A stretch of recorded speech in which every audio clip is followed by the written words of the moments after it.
Did you see that performance in Paris 2 weeks ago?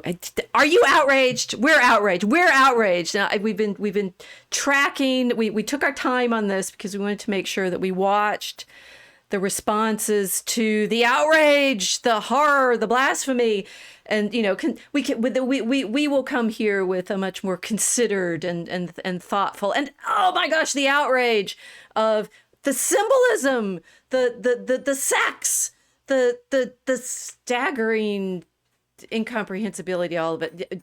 Tonight on the Mosaic Ark, the love feast. Welcome.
I mean, look at that. Look at that. Aren't you outraged? My sense of aesthetics is overwhelmed.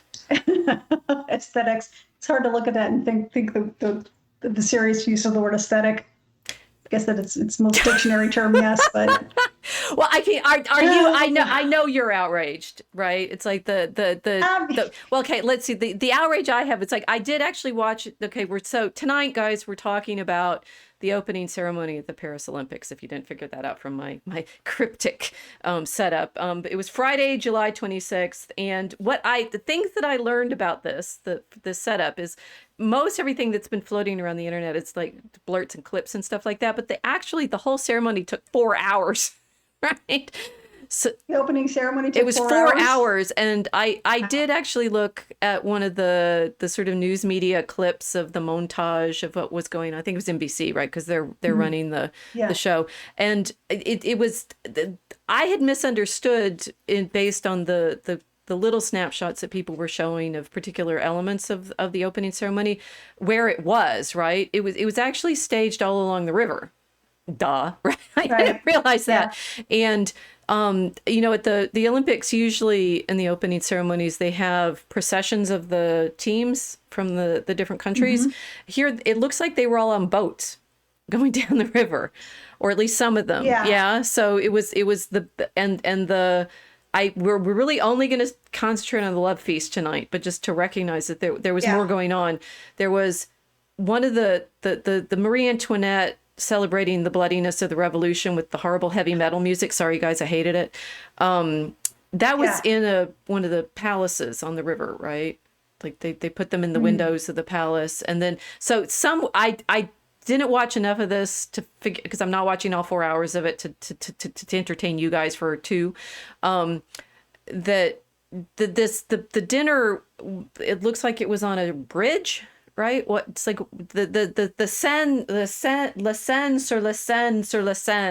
was over the water, right? Okay. Now that we have the stage show, you're outraged.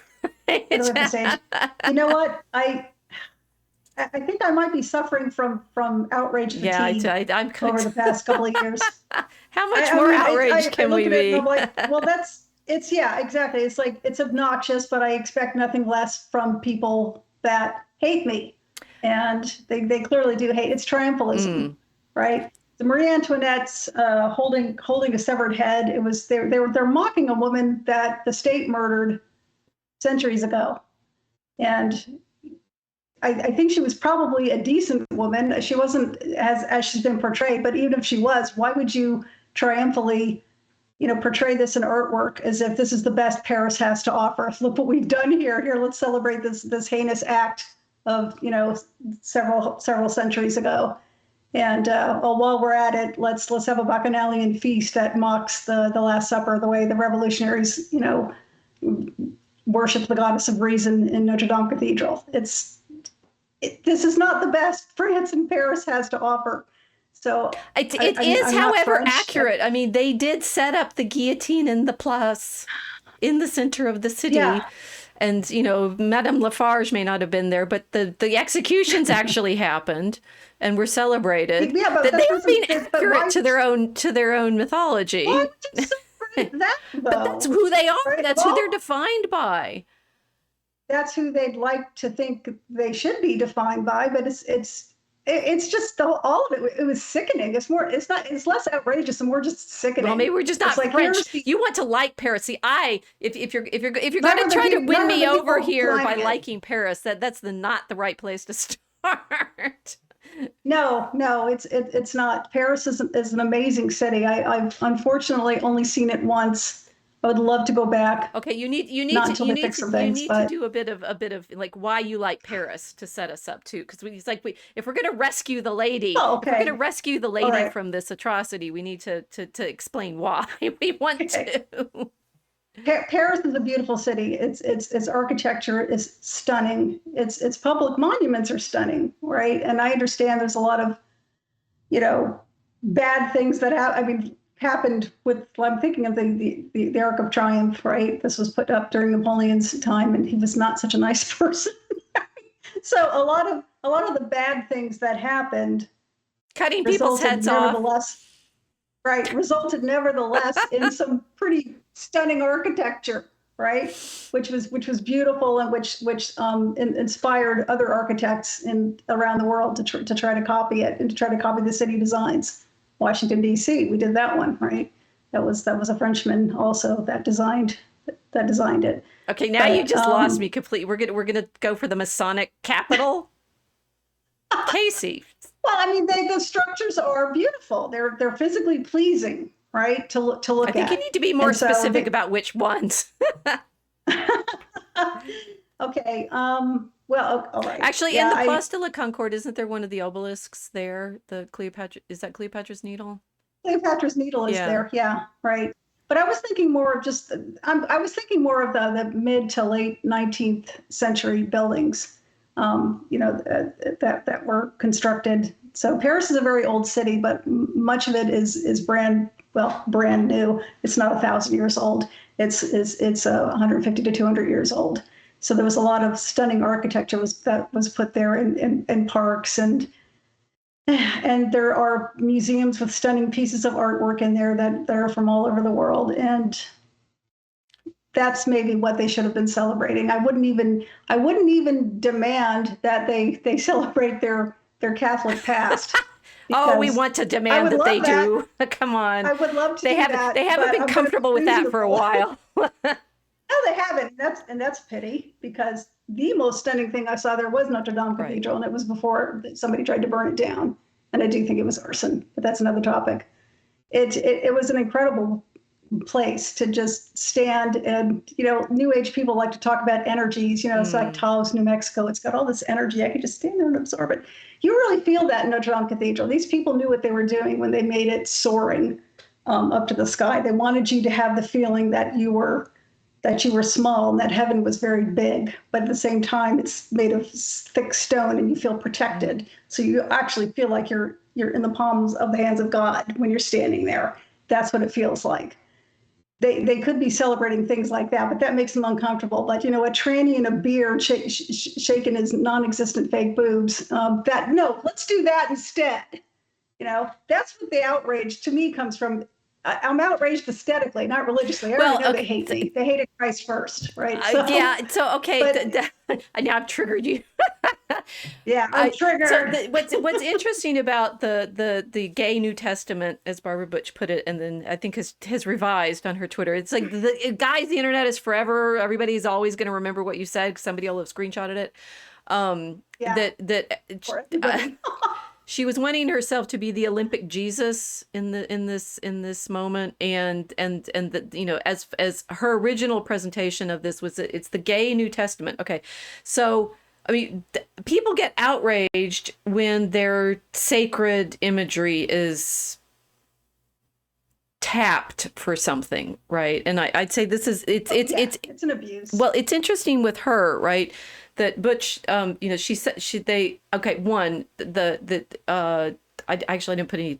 Thomas Jolly is the designer of all of this, and I did not do a deep dive on exactly where he comes from, except for I think he's I think he's from London. Okay, but she's a DJ, right? And is set in the center of this scene.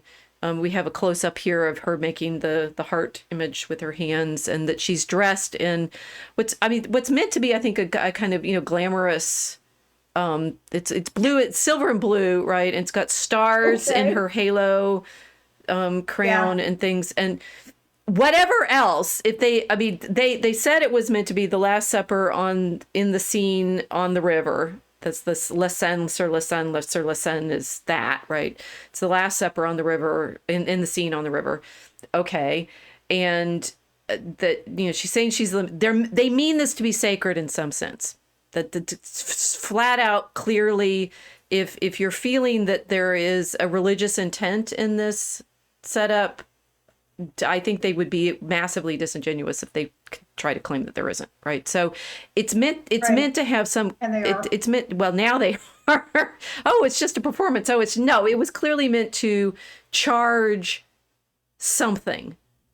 And therefore, and it worked, right? It's everybody's responding. No, their responding artistic to expression was nothing more than a great big "fu." Let's call it what it is. Well, okay, so then we have the blue guy under the dome that came again. I've mainly seen stills of this, so I don't know exactly how they lowered him down. And here he's in a plate of fruit with a crane.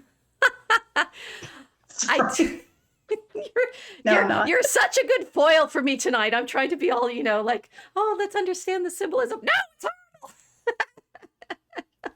Yeah, these people are horrible. I mean, yeah. Anyway, go on.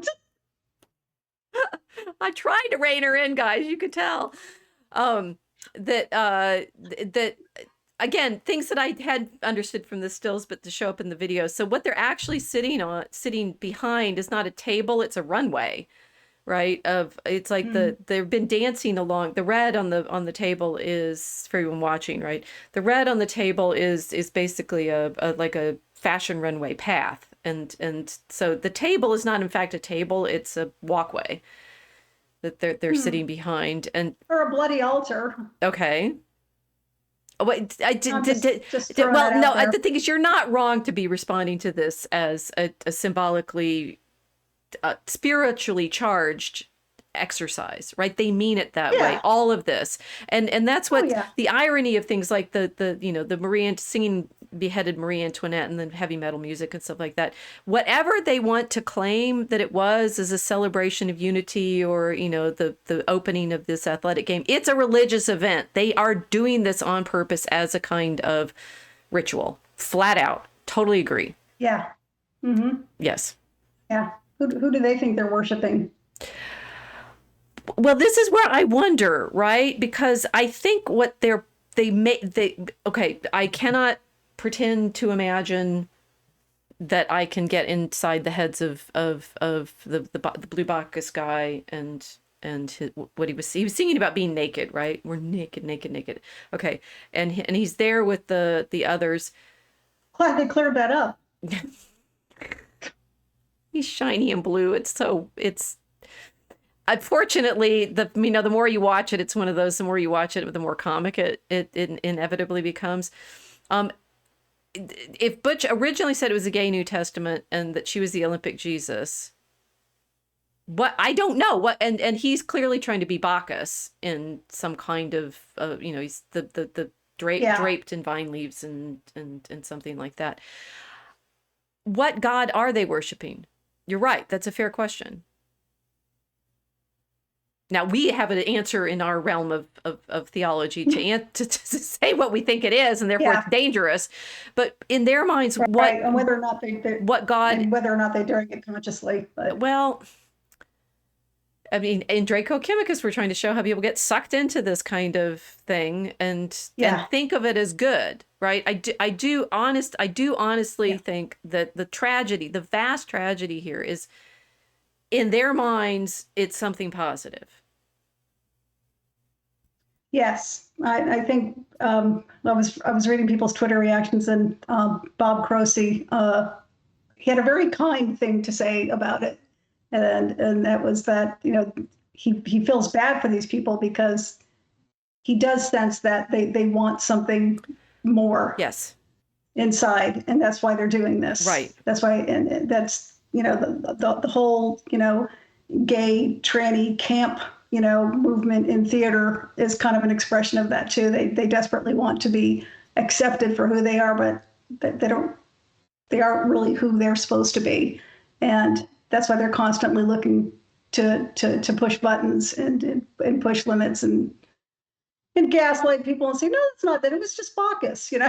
I'm gay Jesus. No, I didn't really mean that. You know, it's they're changing back and forth depending upon how much support or pushback they get. I don't think and I'm kind of with them on this. I don't think they thought they would get the pushback that they did on it. I'm kind of surprised myself that they did. That they got the pushback, or that? Yeah, well, from everybody. Okay. Because it was tasteless, yeah, but we've seen many tasteless things over the years. I'm more offended that I think Paris had more to offer than that, because that was just a bad, campy gay joke. They can do better. I didn't like the heavy metal music. I thought that was terrible. I mean, it was really ugly music. It's like what kind of music you might have. Well, it's accompanying a beheading, right? So it's violent. Yeah, it was violent, and I mean, with the discussion I saw of it saying, you know, like this is the birth of our republic in this revolution. You could say, you know, it's like we celebrate Washington crossing the Delaware on Christmas to murder whoever it is he's going up against in that moment. I mean, I don't feel sorry for the Hessians. Sorry. They had it. Oh, come on. You're going to sympathy for the Germans, right? The Hessians were mercenaries, and I learned about them in this book that I was reading about Germany and the world. We can talk about that some other time. So no, the thing is, I think to the theater world that the performances came from, the drag world that the performances come from, they are, and this is the, you know, they're tapping into real spiritual energies for sure.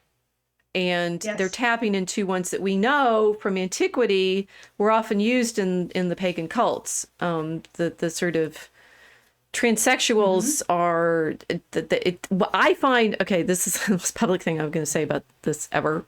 Okay, so let's craft it carefully so that it's accurate to my thinking.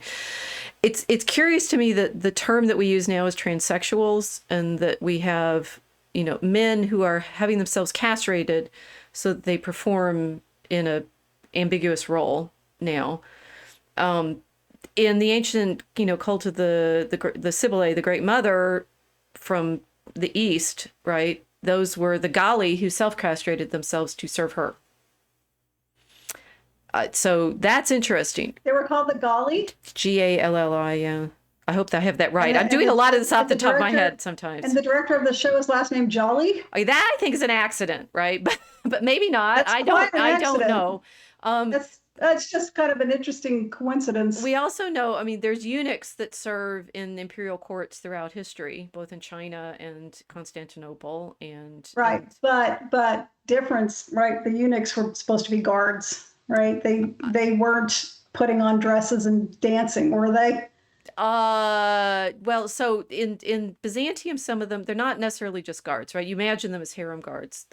They actually, sometimes it's a way of cutting, taking people out of the political context, because they can't have children and therefore can't participate in the family politics.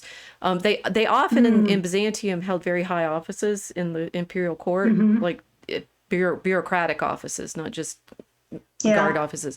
And in Constantinople, or in, you know, the regions around Byzantium, some of them were in monasteries, right? So they're monks. And interestingly, they have this kind of ambiguous role in that context, that they don't have beards because castrated men don't grow beards.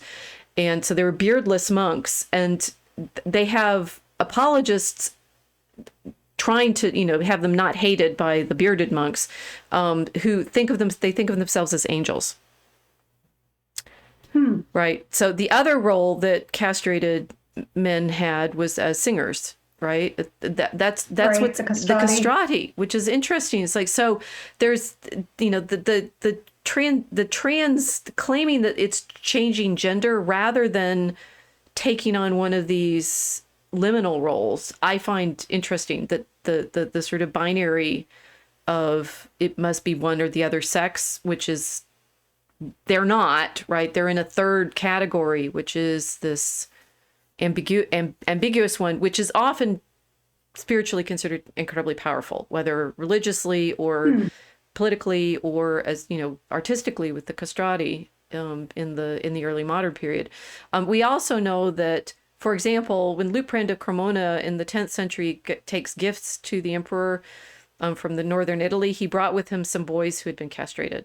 There's trade in slaves who have been castrated throughout, our written history. Yeah. Therefore, what's going on in these performances is pretty complicated, I think, traditionally and culturally. And most of the time, people are not. They're just seeing it as this kind of theatrical, edge pushing. As you say, I think mainly what people had in their minds will be camp and outrageous and playful. But I think the Marie Antoinette was disturbing because you have a group of men who are dressing up like women and implanting breasts, so they've got the physical characteristics of women, but they've got beards and they're dancing around. And oh, by the way, here's a real woman, and we symbolically cut her head off. Yikes! I mean, that brings it kind of to a disturbing level. The edge that, well, and this is the thing. It's the thing I've never heard people talk about or acknowledge when they're dealing with this phenomenon is the reason it works is it's on the edge of the most powerful thing humanity has, which is sex, right? And this and it that Freud talks about this. I don't even know why we don't talk about this properly. The reason these boundary conditions and transgressions and so forth have the power that they do is that this is where life comes from, right? You need men and women to make babies. That is literally the single most charged thing we do as living creatures, is make more living creatures. It's life, right? It's mysterious. We have no idea how it happens. Nobody can explain where we came from. I mean, we have theological descriptions, but we don't know. If you've even seen like puppies, there's two dogs and now there's more dogs. How does that happen? It's magic. Right? Yeah. Right. And that these theatrics are therefore tapping into what is literally the most powerful force that we participate in as human beings. Not a surprise, right? And I don't actually like that most of the political conversation just goes on the level of outrage and disgust and horror. It's like, where did that come from? You know what the horror of death is, and the beheading and things like that. Where is this horror of sex that is something other than and procreative is such a non-word, right? Like, why can't we have fertile, right? It's funny that we have such lame words for describing there's a baby, right? Well, because I think it's because the opposite of fertility is death. Right? If you had tickets, if you're not reproducing, your line dies. You die, and there's no part of you that lives on. So it's more than just symbolic of death. It's if you're in one of these performances or in this lifestyle and you're promoting it the way you are, and you're triumphantly dancing on the scene and mocking an actual woman who gave birth and had children by showing her with her head cut off. It's like you're wishing death upon yourselves, but also on everybody who's watching. That's what it feels like to me. That's more so than the religious outrage. You're right. It's an anti-life. It's beyond mocking life. It's it's almost like they're expressing contempt for it. And I think that's what's making me angry. No, and the thing is, but this is what we're trying to unpack, right? It's like the outrage is because it's and they're doing it on purpose as a theater is also incredibly powerful, right? It's like there've been times when, theater has been disallowed because it clearly does something, right? It's make believe. Yeah. These are costumes. There's glamour. He's not really blue, right? And the sort of this is the kind of thing we've been talking about with our McLuhan meditations and also our ruler meditations, right? What does the theater create? And it clearly creates the energies that people are responding to, right? So there's the outrage, yeah. Right? And it's creating the energies that are probably, swirling within their own hearts too. Right, because they don't fit in this world, and how dare anybody else? Well, what's interesting about it? So here's the juxtaposition that everybody was most angry about. It's like the layout is mocking the image of Da Vinci's presentation of the Last Supper. Mm-hmm. I mean, to be fair, most of the people in the Last Supper picture didn't have children either. I think some of them did beforehand, but I mean, Jesus didn't. There's a difference in a power in giving up something important for something more important, right? Well, they could say, I mean, I'm just to play devil's advocate for them right now. They could say they're doing that too, right? They're except what they're inspiring is, through their mockery is contempt. And how is that a good? How is contempt good? Well, I did not anticipate having to play devil's advocate in quite this level.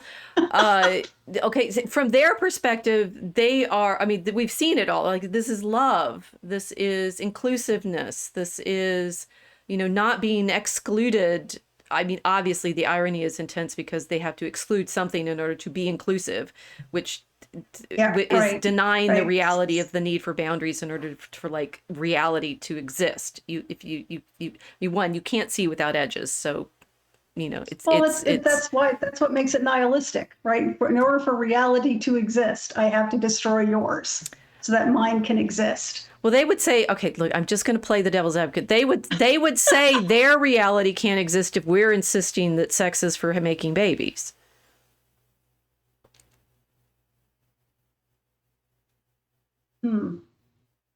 Their reality can't exist. Okay. Well, I mean, men can't get pregnant. That's a reality. They're trying to tell me that they can. That's not reality. That's contempt of reality. It's nihilistic. It's self-destructive, and misery loves company. Well, I think there's definitely trauma involved here. You could say that. I mean, there's trauma. There's trauma with Christ as well.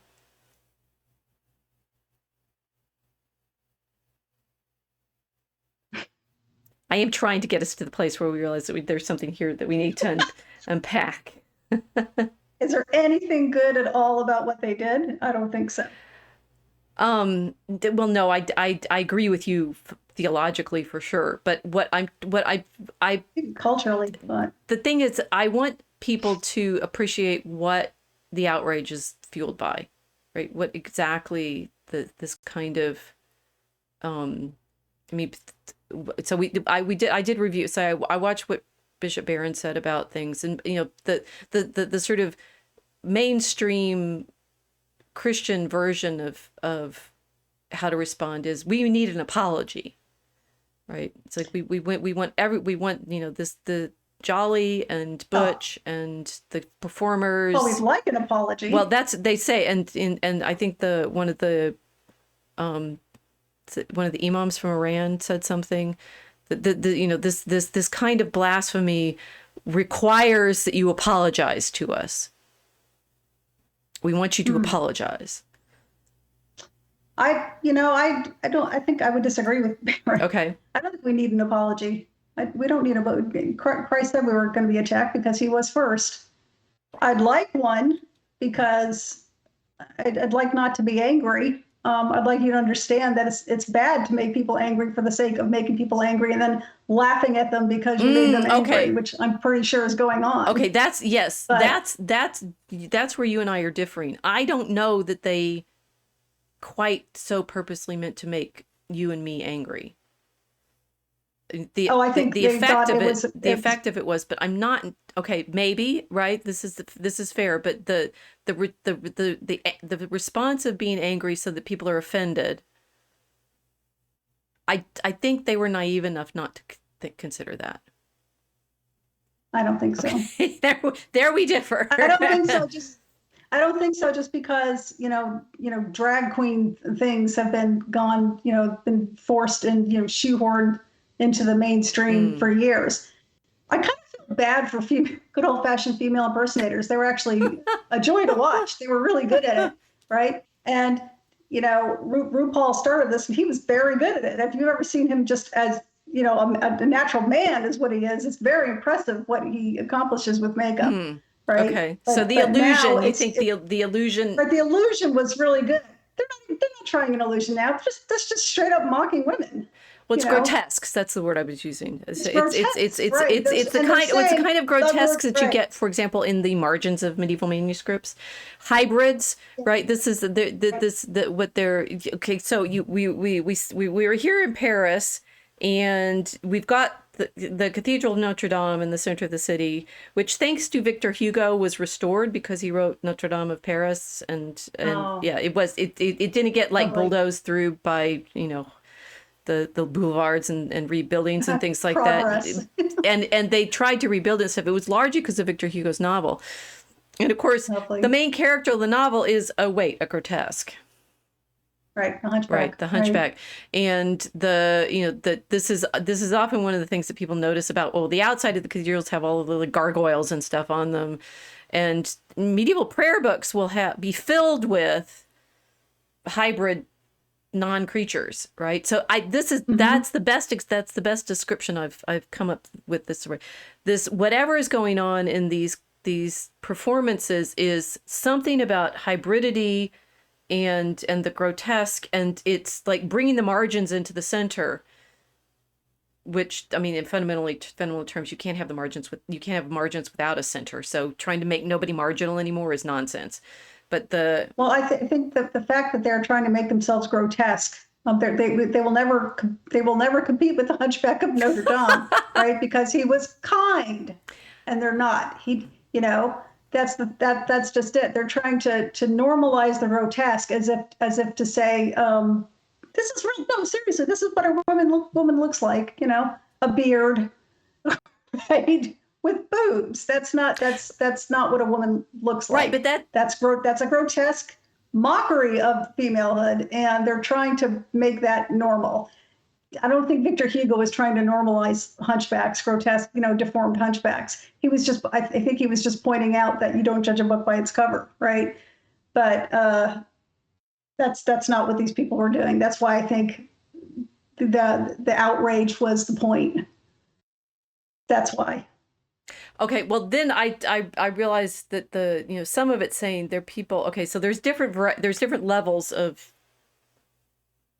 marginality here. One, there's the woman who is the DJ in the Mary outfit, right? Or she says Olympic Jesus outfit. She's lesbian. Yes, is that correct? Of course. Okay. What else would she be? Right? And then there's the drag queens. Then I did not research everybody in the cast, and now it's getting curious and interesting. It's like the degree to which they are performing in drag versus they could be transsexuals, which the discussion around some of the athletes in the competitions, what that means. That the Hunchback is in 19th century terms a freak, and I happen to be on the internet for reasons that who knows why I found this. There was apparently a woman in the late 19th, early 20th century who had 4 legs and was shown by Barnum, P.T. Barnum in his freak show, among other people that were shown as, like big people, little people. And she was born with 2 pelvises. So she ended up with 4 legs, and her performance tended to be sort of sitting there and just lifting her dress up so that people could see the 4 legs. Ironically, that's what Christianity teaches us to be compassionate towards. This is it's like if you are in fact a freak in terms of abnormal, Christian teaching says you still participate in humanity. And that is all of the monsters on medieval cathedrals. There's a famous tympanum at Vézelay that shows the mission of the apostles, right? And that Christ is in the center and he's sending the people out, the apostles out into the world. And there's a ring on the outside of the tympanum of the monstrous, right? The dog-headed monsters, the big guy, the people with one big foot that they use to shade themselves and hop with. A lot of these characters show up. These characters show up in some of C.S. Lewis's stories and also in Umberto Eco's Battaglino. So people may be familiar with them, right? These monstrous races. And in Christian medieval understanding, they're human too. So you have to go preach to them as well. Yeah. Yes, they need the performers need preaching. Yes, they do. Yes. Right. There's a big difference between, the poor people who were, born with deformities that kept them out of society and people purposefully giving themselves deformities and saying, aren't I great? And let's make fun of all the normies now. But I'm gonna get you to the other side of this and you're gonna feel sorry for them. Because it's like, I promised. Well, if I could do my. I feel sorry for the freak show people. These aren't freak show people. Well, these are performers. They're lost, aren't they? Don't they? They need praying for. They do. Yes. The world. That doesn't mean I can't be angry about what they did, though. Fair. But okay. So everybody was outraged. We've untangled a bit of this to say why people were responding in the way they were, because whatever this performance is doing, it's tapping into some very powerful energies, as we were. When the outrage came out and they clearly marketed this as the Last Supper, right? Le Seine, sur le Seine, whatever. But then some of the responses came out and said, no, it's not the Last Supper, it's the Feast of the Gods, right? And maybe not the one that sometimes people are showing. It's like this particular Dutch painting. It's like a feast, with people along a banquet table. There's, I think in this one it's Zeus or something in the middle, and they're naked. So because it's a celebration, and fine, have a row of people. And if it's like Hercules with their blue people and such, it's the cartoon version of, the gods are there feasting. If you can go, there's a lot of these examples of this kind of thing. Here's one, the people are more naked than in the previous one. We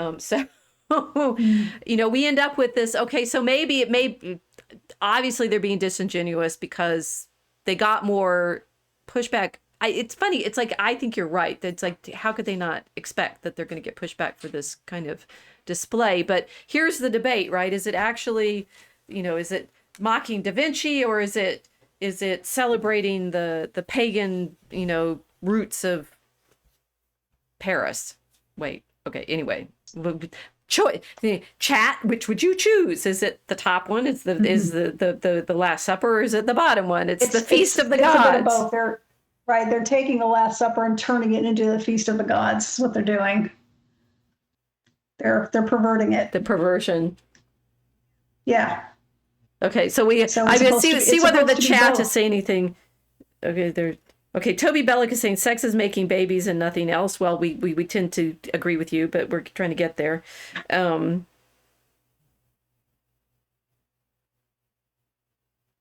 Okay, I think some of these they're having their own discussion in the YouTube chat. Thank you for joining us on the YouTube live. We're happy that we can reach you this way.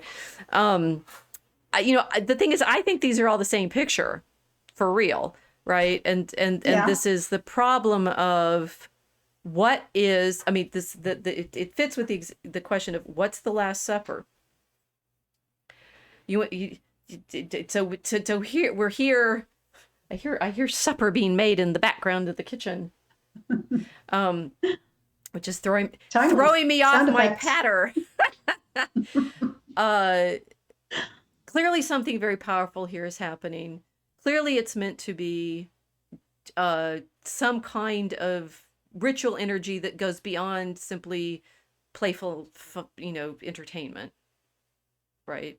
They're trying to. I mean, everybody's like we saw with the London 2012 celebration of the NHS, which was clearly an expression of the that was weird. The UK cult. Right. So Yeah, you I mean, can't have had a no performance idea like this then. without it, being cultish and at some level, right? So whether it's the Last Supper or the Supper of the Gods, Okay. you are definitely, in So those level of energies. if the cult of London in 2012 was bureaucracy, then the cult of Paris in 2024 is fashion, right? It's And fashion. art. Yes, it's fashion. It's like this was a dinner on a fashion. I think that people have not paid sufficient attention to that they use the platform that the people are sitting behind in the dinner pictures as a fashion. Yeah. So yes, well thought. So, but we have men dressed up in women's clothing at a dinner, and it's meant to be a sort of playful and transgressive celebration of inclusivity. Except it's not. They're all alike. Well, I just think,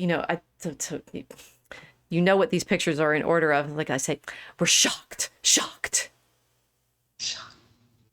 Sadly, no, but oh, come on. Everybody's been going to Rocky Horror for decades now. I know. I'm not shocked. I'm not shocked by it. I'm just kind of ticked off that. Oh, like come I on. said, Did you go to than Rocky this. Horror and dress up in costume? I went as whatever I did not dress up. I went and it was a lot of fun. See? Yeah, it was campy. See? It was campy They and thought fun. it was going to be fun. Just a sweet Yeah, they weren't, but transsexual. Rocky Horror Picture Show was mocking B movies from the 1950s. It wasn't mocking, the Last Supper of Christ. Are you sure? This apostles. is a dinner. They've got meatloaf. I couldn't find a picture in the movie. They're serving meatloaf. Sorry. Who was the first made man of Dr. Frankenfurter, who's trying to make a beautiful godlike man for his, and oh, come on, it's just fun. We're shocked. Yeah, I'm not shocked. It was just, you know what? I think people are hypersensitive, and I'm going to say right now, the whole Last Supper scene in Paris was just ugly. It was ugly. You failed. It was ugly. Unless your goal was to actually tick people off, and then you didn't. Why are you assuming? Right? Come on. Do you need to? Why are you assuming their goal was to tick people off? Come on. Because it worked and it wasn't pretty, so it was one or the other. Right? Okay, you're saying the effect is what they intended. The effect is what they intended, that's right? possible. So, that's possible. Yeah. Okay, sorry, I lost my train of thought here. Teasing you too much. Okay, so the variety of okay, we'll go back. We got if we're really shocked, like Frankenfurter here, right? Yeah. How's he doing? Loved Tim Curry in that. So it was just so wonderfully campy. He was, but you knew what you were going to see there. Yeah. Then now I remember what I was going to say. People are so hypersensitive because the drag queen story hour has been pushed on people and pushed on children and made people think they're trying to tell people, they're gaslighting and say, well, how dare you be outraged when outrage was the point, right? And now they're doing it in the Olympics. And, we know somebody who said, I had to shoo my children out of the room because I just wanted to watch the Olympics. I didn't want to watch this garbage. So it's the same thing that's been repeated over and over again in public libraries that have been taken over by their allies in this movement that seeks to normalize the grotesque. And I think that's why people are angry. That's why I'm angry. That, and like I said, they can do better. Well, okay, so I'm going back to the threesome, this trinity of suppers.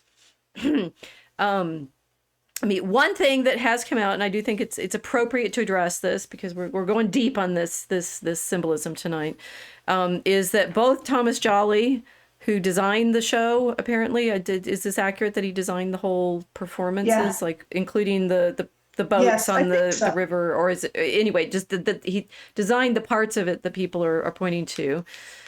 And Barbara Butch both are Jewish, correct? Yes. Yeah. Which, okay, so this I've heard this attributed therefore as, well, of course they're purposefully mocking Christ. Well, I mean, Jews aren't the only ones who do that, so I don't really think that's right. That's fair. I mean, what I was thinking, I was like, they're both Jewish. Maybe they didn't get it. I mean, maybe they sincerely didn't. I mean, she did call herself Olympic Jesus, but maybe, I mean, yeah, I mean, it's kind of hard to walk that back. No, but I'd say, you know, I'm on the side of forgiveness here. I'm serious. One, that you know, they're human and we need to pray for them. And I put it to you that they would not have done what they did if they properly understood what the significance of what they were mocking was. I mean, if they understood this, do you think they properly understood the significance of the Last Supper? If that's in fact what they thought they were doing? I don't know, but you could take somebody who properly understands that significance and still chooses to mock it, right? And I don't know that that's what they did, but it's certainly possible. Well, so I'm just going to throw this out here as a possibility. Maybe they didn't know what they were doing. Maybe, I mean, the fundamental, forgive them, they didn't know what they were doing. Well, I mean, we don't have the insight Christ had from the cross. He knew. Right? He knew that they got caught up in something and they didn't know what they were doing. And okay, so I'd say the outrage that we have around the performance is obviously layered, and it's I doubt very much most of the I do think is true. I doubt very much most of the people in that performance understood the layers of stuff they were tapping into. I think they mainly feel the energy of it and they get giddy on it, and it's like taking drugs. Yeah, they had the biggest stage in the world, and yes, that's a huge endorphin hit. I think right? they're in some kind of trip, and we're writing about this in Draco Chemicus, guys. So we've actually been thinking about it a lot. They're on the trip of the attention, the giddiness of the performance, the giddiness of doing something in this group. You know, the sort of delight of being in costume, which, I mean, I get it. Yeah, I mean, it's fun to play dress up. It's fun to play dress up. With an audience. And I would put it to you. Okay, so I put it to you. They don't understand what they're mocking, and I'll tell you. You want me to explain now why I'm actually outraged? Yes, I would like to hear that. Because Christians don't know what they're talking about either. And that is, I mean, I am, and I have seen people who purport to understand Christianity talk through what happened in this scenario. And can you give me the most egregious example of what you saw? Well, the most egregious example of what I saw is the outrage over it being this particular painting. Oh, because okay, so do you know where this painting is? Oh, the Da Vinci one? Because I can't see which one. It's a Vinci one. You can, so everybody. It's Italy. It's Italy. It's in Milan. So where architecturally is it? Where architecturally is it? Well, it's inside a building. In a building. That's good. That's good. I mean, you're further along than most people got. Right? It's inside a building. What kind of building? There's a window. It's a doorway. Oh, what kind of building? Doorway, actually. And the doorway cuts out part of the painting because it's like it cut off Christ's feet because they put the doorway in. So people are responding to it. It's like, this is an image of the sacred moment in, you know, Christian liturgy. It's the communion, it's the Last Supper. I've seen people talking through at a embarrassingly surface level what communion means, but there you go. I think they should be saving their outrage for an actual altarpiece, perhaps. Oh, this isn't an altarpiece. Well, that one. The Da Vinci's painting is not an altarpiece. It's actually a refectory. It's a painting in a dining room. And that's all it ever was. But why? But I think people not reacting to what the painting portrays. You know what the painting portrays? They don't even talk about that. No, it's not the institution of the Eucharist. If it were the institution, Really? no, that's the thing. It's not the Last Supper. Well, it's the event of the Last Supper, but this is not where he says, "This is my body."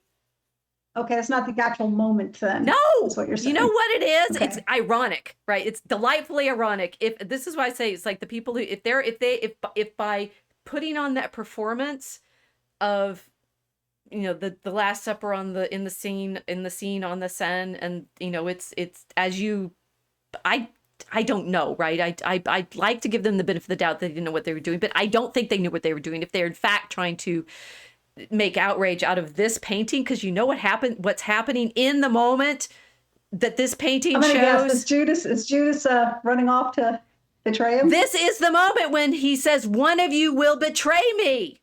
Yeah. That is very ironic. That's pretty funny. Right. I like that. So they didn't know what they were doing. If one of you will betray me, they are literally showing the moment of the betrayal. Yeah. Get it? Yeah. Right? Now, so you like that, right? It's like, wait a minute. It's not an altarpiece. It's in a refectory. It's in a dining hall. It was so badly taken care of that I've never seen it, because in fact the one time I was in Milan on a student tour, it took 20 years to restore this. This is what it looked like before the restoration.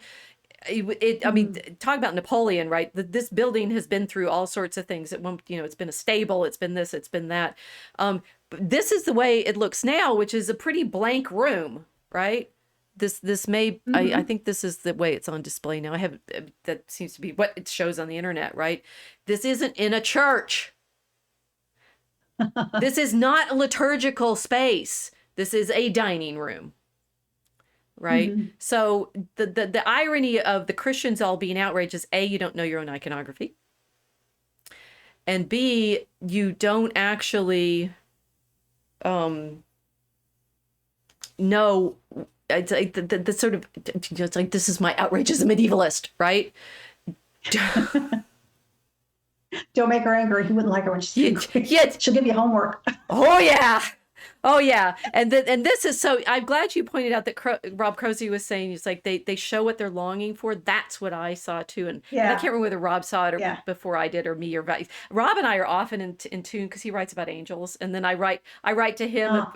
You can see that I'm a beta reader on some of his novels, and I'm writing back to him going, "Oh, you did all this cool like symbolic stuff," and he says, "I was just trying to write a good story. What are you talking about?" And I'm like, "Aha! But you get it, right?"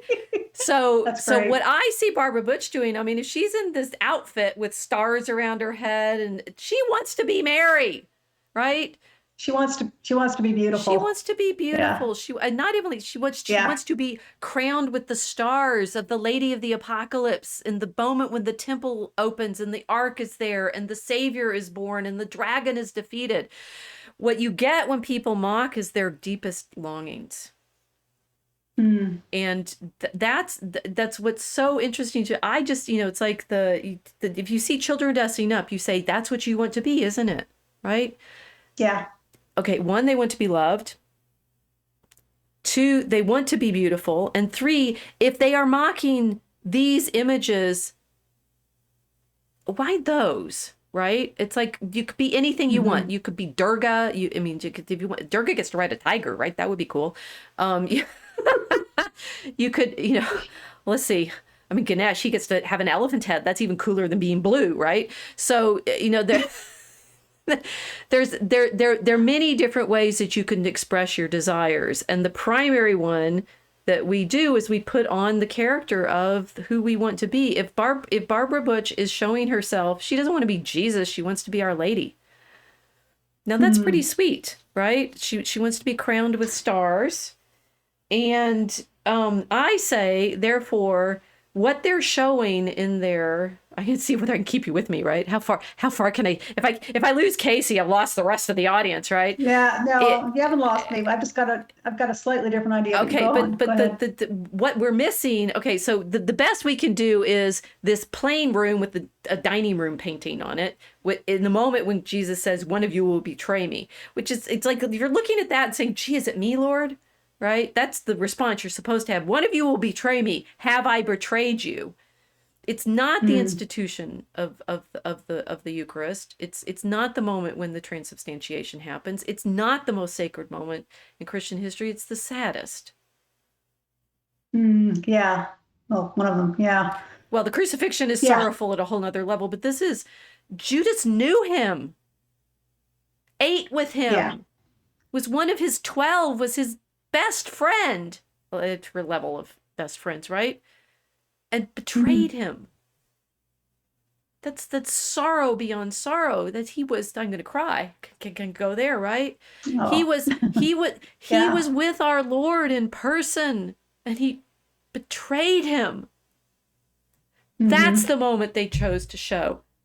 That's the truth of what they Yeah. showed. That's that's very interesting. Now, I believe you when you say they didn't know that, Of course they didn't. right? They just saw me. They just saw a meal. They just saw a meal. They Yeah. didn't see the betrayal. They didn't see the betrayal that they're participating in. And they think to mock it by becoming it, they've placed themselves in the moment when they've lost him. And yet Yeah. he will say from the cross, Father, forgive them.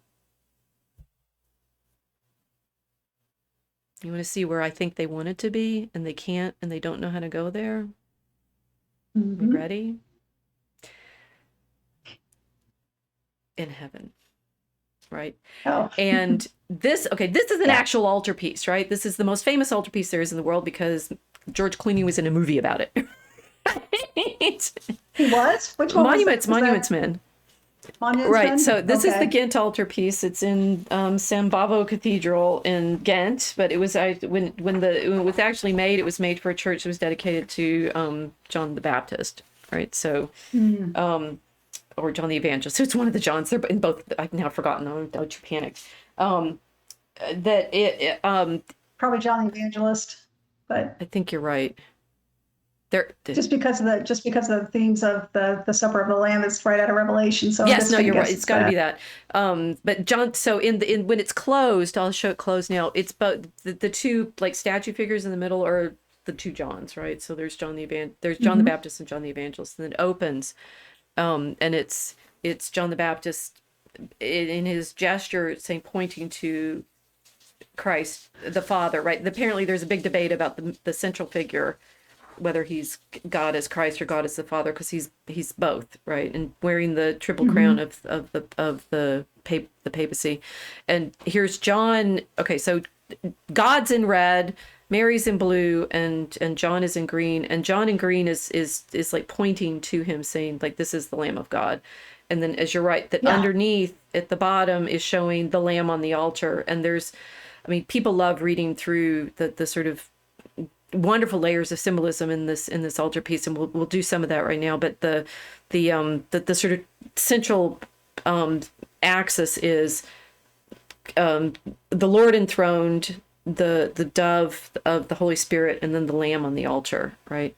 So this is actually the mystery of the Eucharist, right? The moment of the Lamb's blood becoming present to us. Anyway, but the Monuments Men, this painting, it's one of those miracles of history that it actually exists at all. One of the panels is a replacement because it's been dismantled and taken apart, and part of the, and it used to be apparently used to be, actually I went the wrong way. Should go back to the full version of it.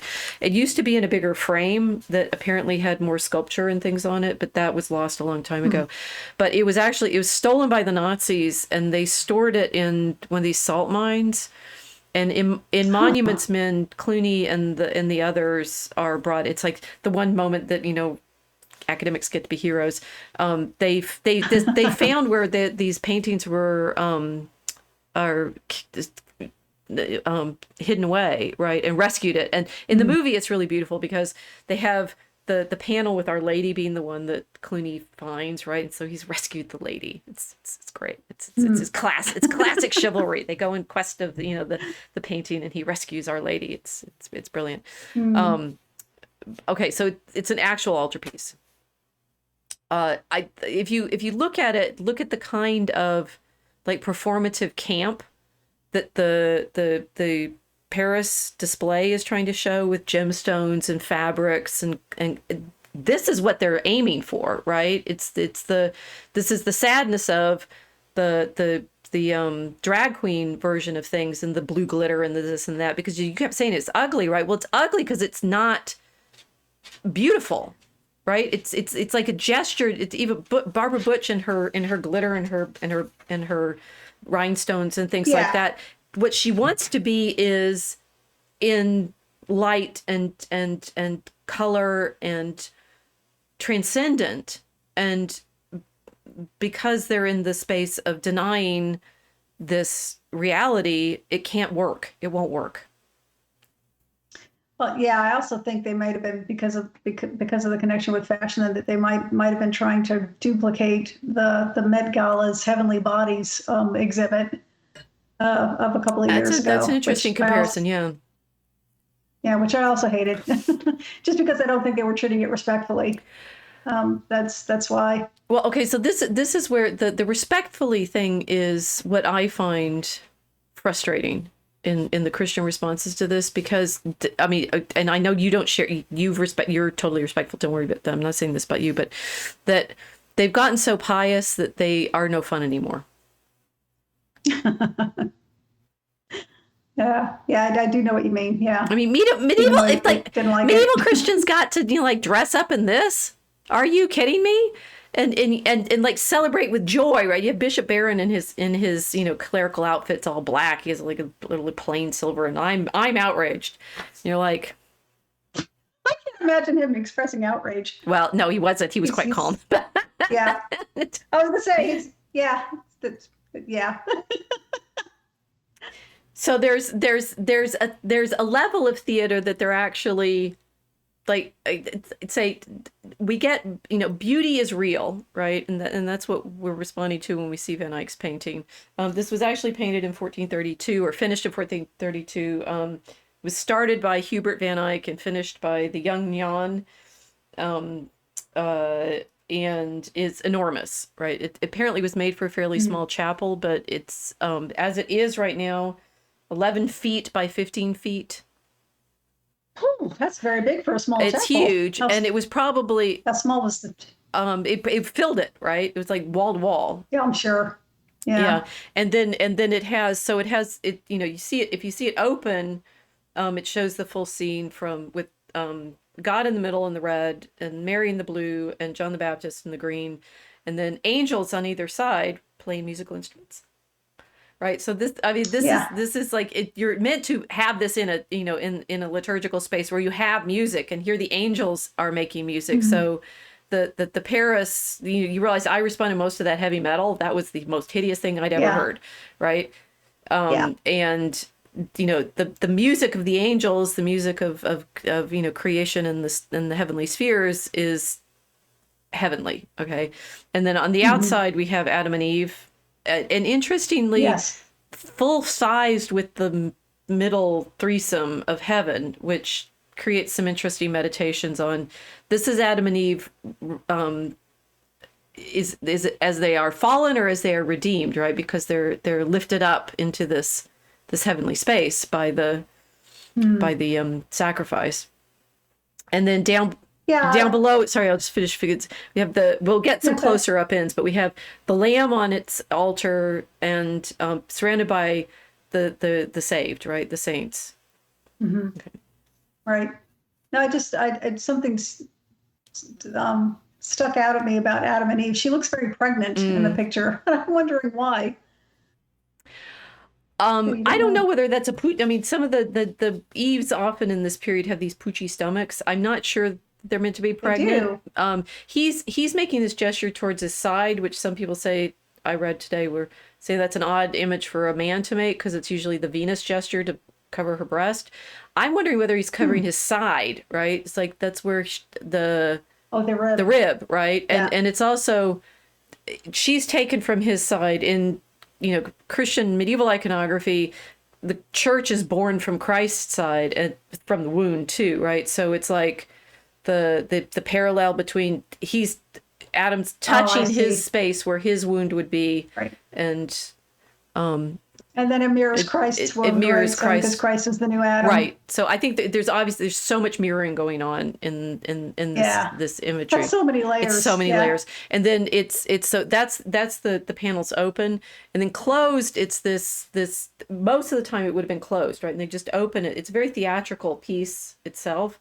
Most of the time it's closed, and you see the Annunciation with the empty space between Gabriel and Mary exactly matching where the God space is on the open one. So it's like, it's dynamic in that sense of the closed panels in the emptiness show you what will be there at the incarnation, which is God.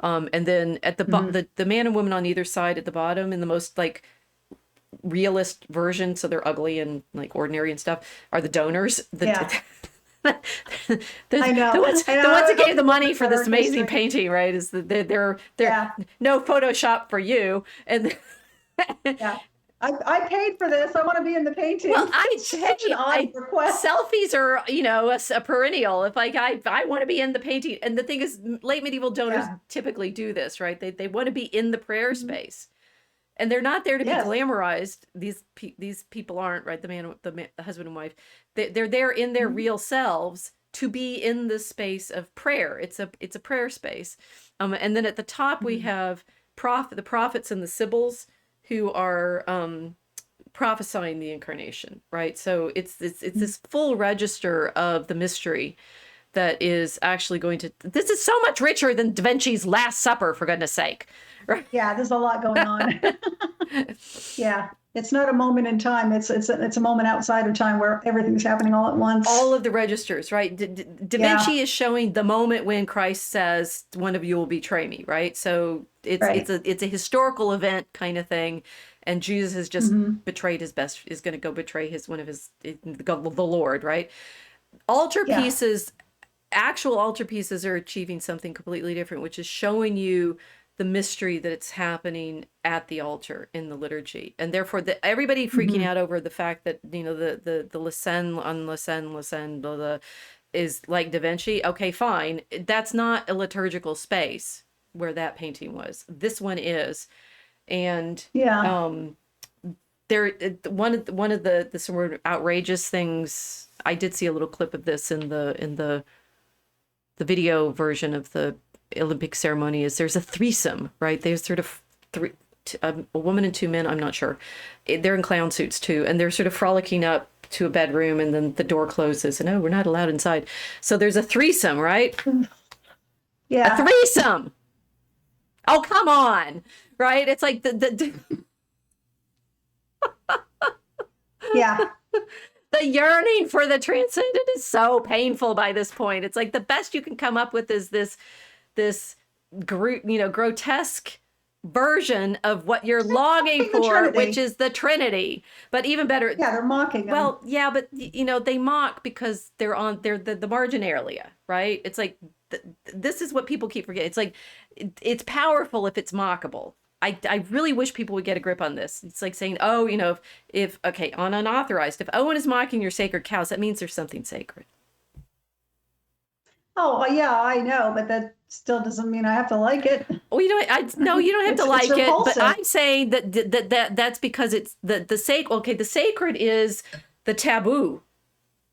You touch it, you die. That's the sacred. Right, and that's why I think they knew what they were doing, right? Well, God is very forgiving. Although Paris was like the electricity went out, right? I didn't put this picture in. The electricity went out, and only Sacré-Cœur's left lit up. And then apparently Jolly got hit by lightning. I don't know whether to believe that or not, right? Yes. Sorry, what got hit by lightning? Jolly, the man who designed the whole thing, apparently got hit by lightning. Maybe that's a joke. When? I don't know. Like 3 days ago, something. I don't know. Look it up. Everybody, look it up on the internet. The internet. We live it. Wow. We live in the internet. The internet never lies. Well, I tried. No. Please stick with me. I will. She's who? I'm not sure which of us is being the straight man for whom tonight. It's good. It's dynamic. What's interesting about the mocking is if they're mocking it, they know it's actually powerful, right? They did this, and this is what the outrage is so like, well, yeah, because we're right. This is God. Yeah. Right? You wouldn't mock it if it weren't. Yeah. Well, yeah, that's why I think they did know what they were doing. Well, they were mocking, but now do they know Christ? No, No, but they're showing I don't think so. that Christ is the only truth by their mocking. You don't mock stuff that's not sacred and real. Right. Yes, that's true. See how I turned the tables on them? Right? No, seriously, guys, if you're upset that they're mocking our sacred, that means that is what they identify as sacred. They sense it, they feel it, they know it's the truth. And their response is like of a child drawing a face on something. Yeah. It's just defacement. Yeah. And I think that was the major theme, was defacement, attempted defacement of Christ, of the apostles, of the Last Supper, of womanhood. It was graffiti. Well, it's graffiti, but I feel like I haven't made this point yet, which is good. I have to keep. If you can't get it, I know it's hard. You think way too highly of me, but go on. I know you well enough to know that if you can't get it, maybe I haven't unpacked it fully enough.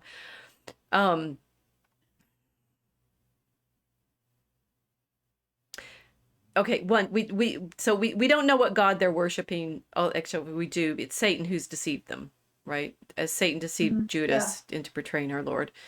And right. We talked about this a few weeks ago, right? Reigning in hell. It's that Satan is furious because he can't. I mean, he wants to be able to be God in terms of in control of things, and mocks because that's like if they're mocking, if people are mocking it, it's because they sense the power. I think that is actually really important to understand. And I've seen lots of Christian responses out there saying it's like if we don't fight back, they're mocking us, it'll destroy it. It's like, okay, well, that's absurd because they can't destroy God. No, right?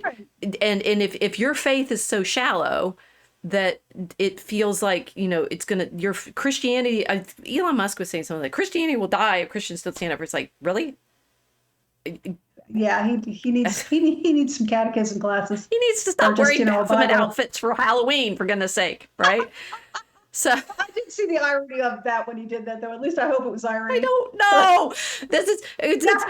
You know that this is my perpetual outrage. It's like people are so bad, and not even badly catechized. It's like they don't even know the history of Christianity to the extent that they can tell the difference between a refectory painting and an altarpiece, and that they can tell what the actual mystery and charge and delight and power of this iconography is, which is the literal mirror image of what the mocking is. Okay, so it's like okay. So let's go in deeper, right? So here we have the deicus, which is what Van Eyck, and what's very interesting about these Netherlandish paintings from the 15th century is they're iconic, literally. That the Flemish painters like Van Eyck were fascinated by icons, like Byzantine icons, and so the kind of there's a jewel-like quality to these, so that they're also modeling. Van Eyck is clearly in this image of the God with Mary and John, imitating reliquaries, right? Her crown is just like there's a website up of the painting now. You can like zoom in and just see the painted miracle of Van Eyck creating the light effects that he does, and the gemstones and the fabrics, and this is a delight in the material, but it's showing you the heavenly, right? But it's also meant to be showing you the kind of heavenly presence. That's why they're gold in the background of their heads, and that they're straight up icons. All right. The icon that this one is imitating is called the deicus in Greek, and it's the prayer, right? This is an image of prayer. It's okay. Talk about inclusive, right? That's one of the things that the Paris celebration was supposed to be. It's supposed to be inclusive. Well, guess what Mary and John are doing? Right? They're praying for they're interceding in their prayers for everyone. And this is where Mary gets in trouble all the time. It's like she intercedes for everybody, even sinners. Wait, what? I should hope so. I'd be hopeless without that. Right? It's like, Protestants are all like, upset because, oh, you pray to Mary. It's like, yes, because she, her prayers are amplified with God. And here John the Baptist is, and his prayers, they're, and who are they interceding for? The whole world, right? This is, inclusive, Yeah. everything that the wokeness is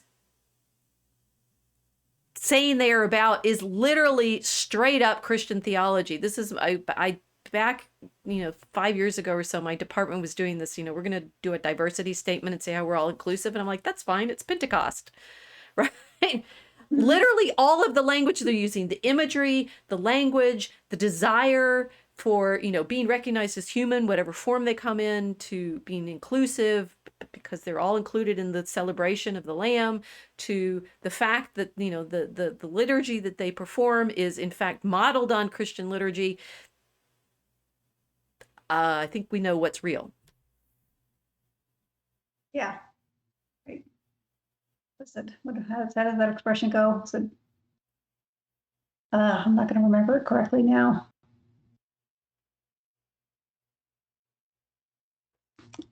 Something about the sincerest form of flattery. Yes, imitation is the sincerest form of flattery. Imitation, yeah, right. but this is Right. mockery is the sincerest form of recognition that the power lies there, right? It's the power lies in this imagery, and therefore a threesome, for goodness sake. Imitation is the sincerest form of flattery that mediocrity can pay to genius, I think is the entire quote. Oh, I think well, we're all mediocre in I comparison to God, right? Yeah. And we desperately try, right? The children, this is, what, even look, God looking down on this altarpiece, even, God looking down on this altarpiece is still like, this is to God's create, to God's, it's finger painting. Remember that. But it's on his fridge. God loves us so much. He takes even. It's like, oh, it's so cute. Look at the tribe. Oh, yeah, Van Eyck. He's such a cutie. Oh, he thought that looked like a pearl. Bless his heart. Now you're getting it, right? It's like, have you shown how God loves us? And okay, here's now this is with the image that's at the bottom of the picture, which is the say all of these people are, and it's both the Van Eyck he's very purposely put in like all the ranks of the saints, the virgins and confessors and martyrs and things like that. But he also has the characters from the Old Testament, because of course with the harrowing of hell, all of the the people who died before Christ are also brought into the picture. So it's everybody, right? And they're all surrounding the Lamb on the altar. I put it to you that this is far more scandalous than anything anybody did on the river 2 weeks ago. Why? Because Christ is the scandal. The scandal because he included everybody? He's the stumbling block. Scandalon is stumbling block. He is, like Paul says, Christ is the stumbling block for the Jews and for the Greeks. If you want to be scandalous, I'm here to tell you, guess what? You're doing it again. I mean, this is what it's the children desperately wanting to be scandalous. Oh, are you kidding me? So right? Do you see how every single... You want to really be scandalous, convert. Well, we're going to get them to convert because we're going to pray for them. Right? That they don't know what they're doing. They're mocking because they're drawn to it.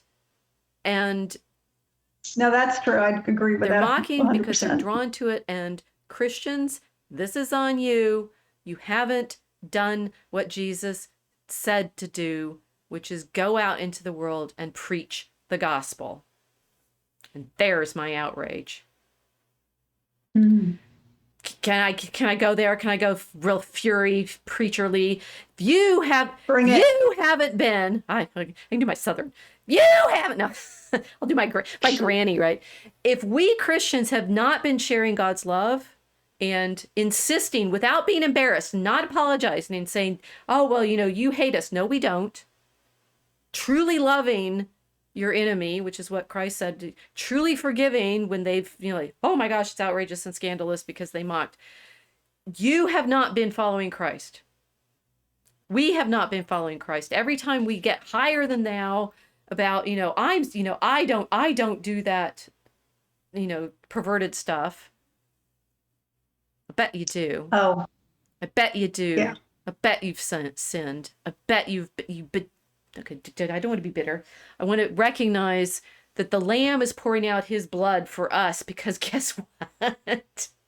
We put him there. Right. If he's doing that, it's because you need it. Yeah. And that, one of you will betray me. Oh, really? All of them did. That's right. All but John, right? All but John. No I mean, one, Mary's not at the all but dinner. So, John. it's like Mary gets to stand under the cross. John still stands under the cross. John Baptist has already had his head chopped off. And all, they all ran away. They all deny, Peter denies him. I mean, this is, I forgot to put in the it's like the scandal of so Jesus Christ Superstar. When I'm reading about, there's this, I found some great little articles and meditations on the Van Eyck altarpiece. One of them says it's the closest thing we have to the rock opera, and I'm like, yeah, that's cool, because of the music and everything, and the performativity of the altarpiece. But Jesus Christ Superstar uses the Last Supper too, and the hippie version of the Last Supper under the trees, right? And one of you will deny me, one of you will betray me. Get out. That the point of it all is we all did. I mean, this is why everybody gets all bent out of shape, whether or not Mary is immaculately conceived, right? She needed him too. Okay, fine. Right? What you really are saying is you need him too. We never worry about Our Lady. I think I've come over to the Franciscan side.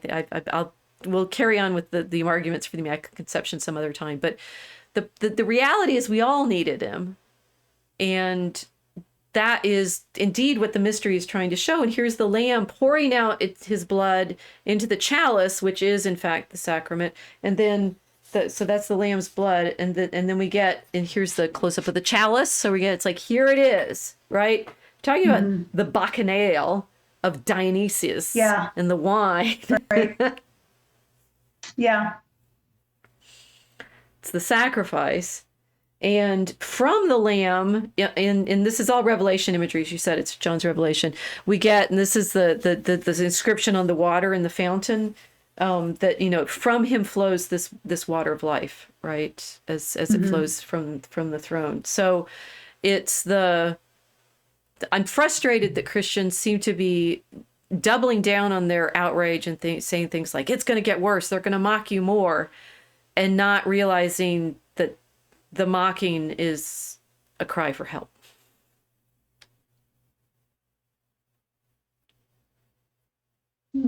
Well, we are assuming they're crying for help. Some of them might be. I think they're crying for help. I'm going to give them the benefit of the doubt because they're sinners. Well, some sinners are fine being sinful. I'm not saying they are. I don't know. I'm just looking at what they achieved, the outrage they achieved, which seems to be the point, So I have no idea what's going on in their hearts. Whether or not I ever find out, they still need to be prayed for because everybody does. Yes. So that's our job as Christians, is to pray for everybody. It's our job as Christians to pray for them. Doesn't mean I don't have to like it. Doesn't mean I have to not be angry with the dead. But I think saying something like, I need an apology. No, I don't. I don't need one. I'd like one, but I don't need one.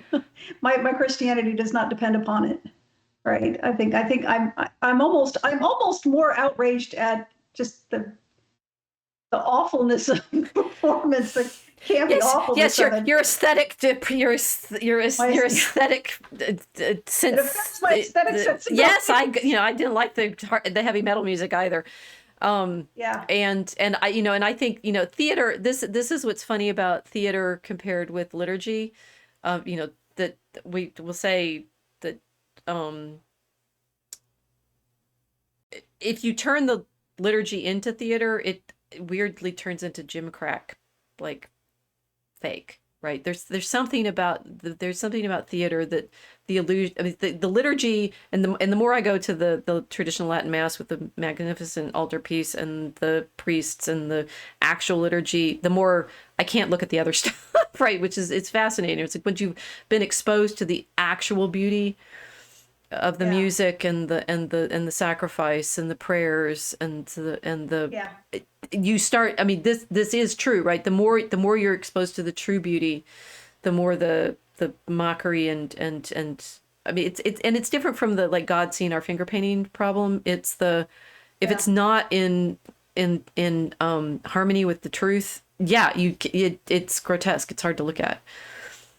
And maybe that's part of where the anger is coming from, and it's not being expressed very well, right? It's incongruent with who we know God to be and Christ to be, and it's not just that it's a grotesque, because like you say, you know, people go see Rocky Horror Picture Show and it's fun because you're expecting ridiculous camp, you know, and you know nobody did it better than Tim Curry, you know, it was wonderful, but that's not what when you're injecting strong themes of Christ and his apostles and a scene from the gospel and an important one, right, where he's betrayed. That's actually a pretty important one, even though it's not the institution of the Eucharist. That's a pretty important moment in time there. Right. Okay. And I think that's what makes people angry. The incongruence. Okay, we've got some chatter going on in the chat. Here we go. Toby Bellick saying it's not one or the other, the Last Supper, Feast of God, it's both, a conflation. I do agree. I think it's actually a conflation. And he's saying it's to flatter the bourgeoisie. They're all waving rainbow flags, laughing that they've scored on the snake handling fundamentalists. Probably, but I do I mean, they're obviously pushing the Christian answer here because I do understand that they are trying to be transgressive for sure. I don't think they know what they're doing. I think, and that is, you know, our prayers need to get them to the place where they understand the horror of what they did.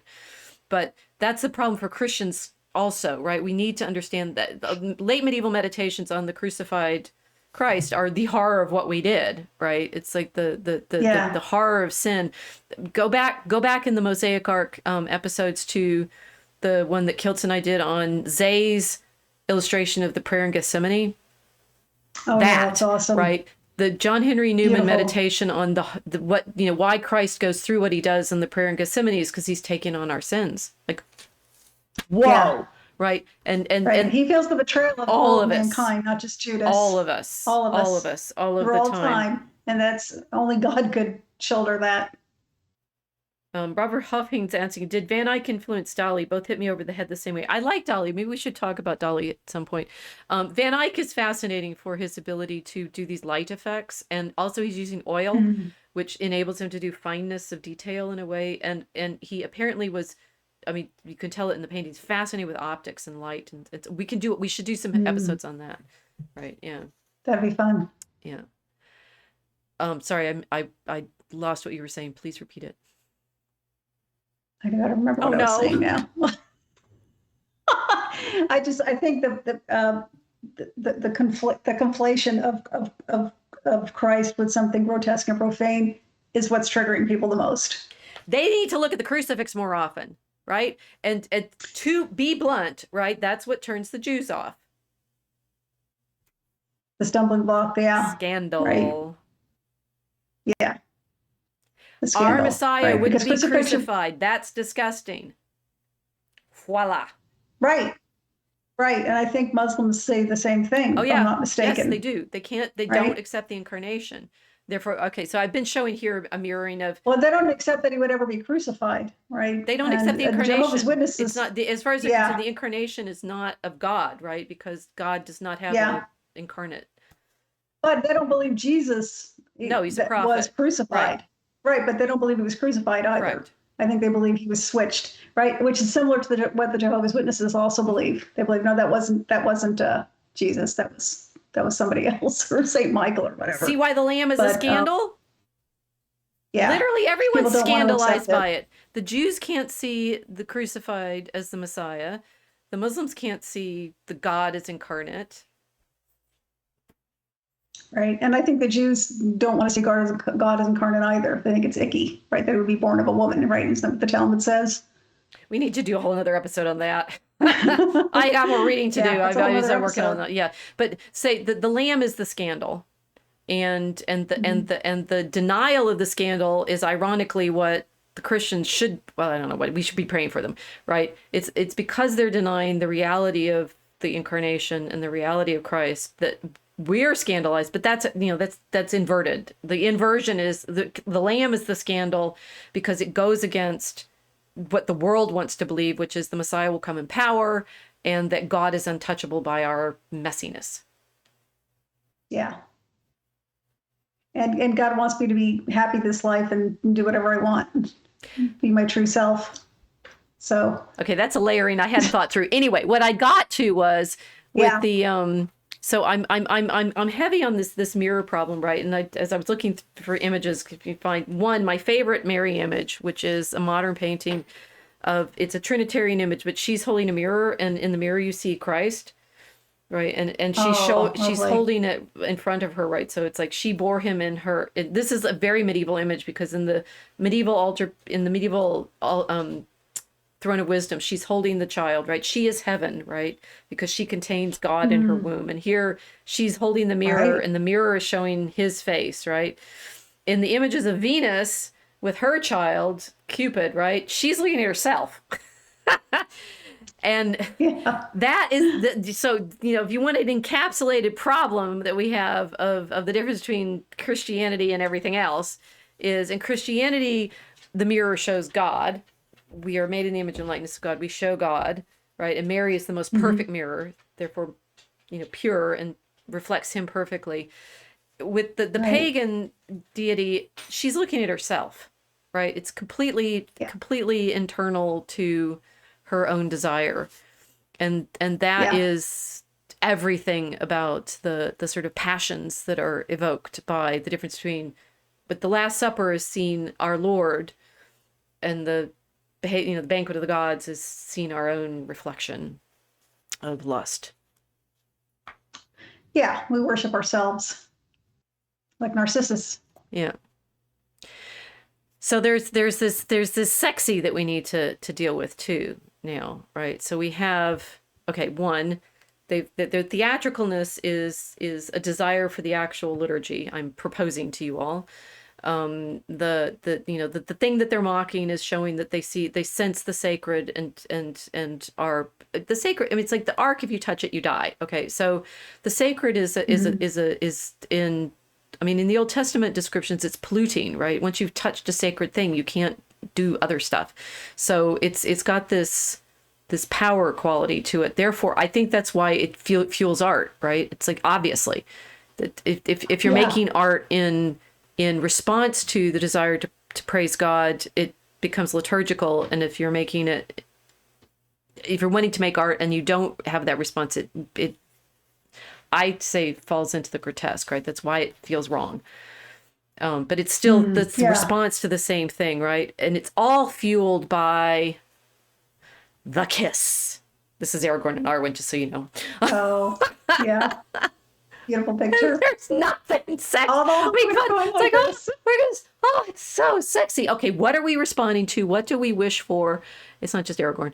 And the sexualizing of the transgressive, obviously the power is there, right? Everybody's saying it's wrong that the men are dressing up as women. It's wrong that they have this sexualized performance. Yeah, but it's sex. Okay, so what is it, right? That we are meant to be responding to in that love and joy and embodiment, right? Adam and Eve were supposed to do this and have children. They just were supposed to do it without having decided to try to control things.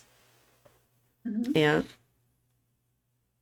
Well, okay, so we have a literary interlude with illustrations at this point.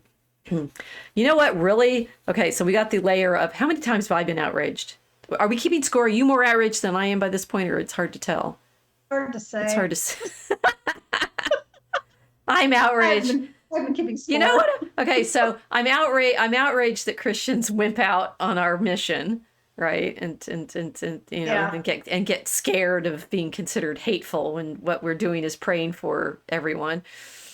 And the other maybe that's the big one, right? But the one not so far away from that is we've made Christianity boring.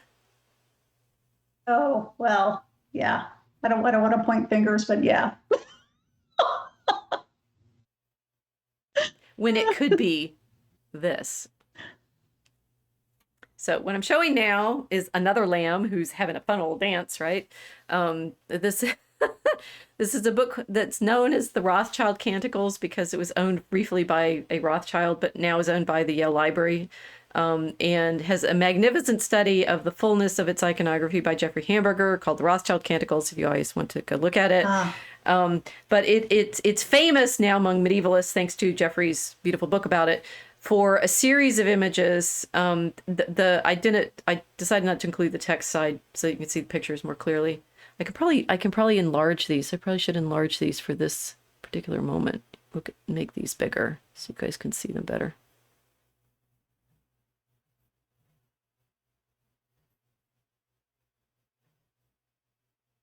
I'm just doing a bit of redecorating here. Whoops, I went too far. They went away. Okay, they came back. It was made probably for a woman, but we're not positive. It was made in the Low Countries, not far from Ghent, about an hour and a half away. Wait, no, I mapped it today. It's in the same region, close, just south of Dunkirk. This was probably made in, and it's famous both for a series of images that are basically illustrating the Song of Songs. So it's a love story. And for a series of images of the Trinity, of which there are many, and I'm only showing you 3 in this. But it seemed to me that for our purposes, in convincing you that we got the sexy and they don't, you don't know enough medieval history. Is it Clearly not. Okay, so no. So one of the videos I watched in prepping for us tonight was Jonathan Pajot did an analysis of what he called communion. I think he needs to think altarpieces a little bit more. But he promised at the end that things were going to get weird. I don't think he meant this, but it is weird. All right, so this is a poem by Dorothy Sayers called Desdichado. This is the heir, come let us kill him.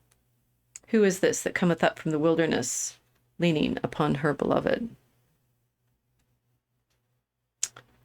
Oh, I resized it wrong. Just a sec. You need to see this whole picture because it's the bride being wounded and the naked Christ standing by the instruments of his passion.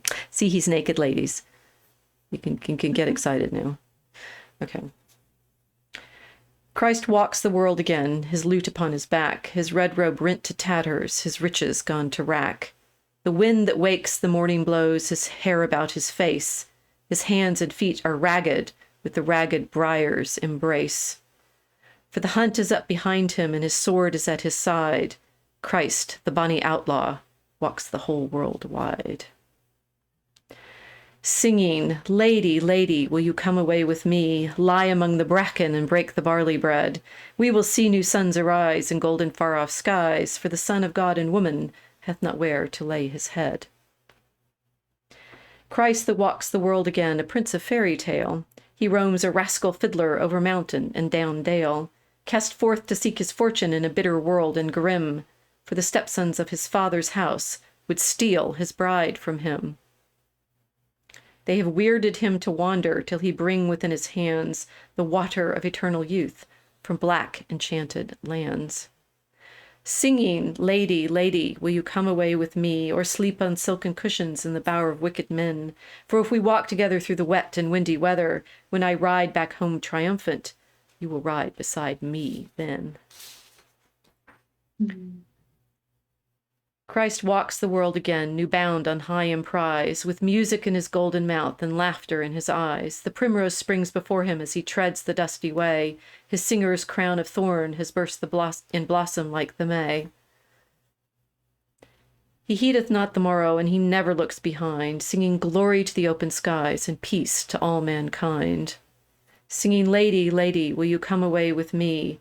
Was never man lived longer for the hoarding of his breath? Here be dragons to be slain, here be rich rewards to gain. If we perish in the seeking, why, how small a thing is death.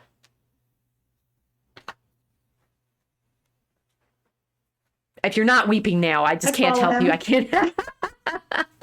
I follow him anywhere. I love they have weirded him to wander till he bring within his hands. Yes, Christ is weird. Are you people listening?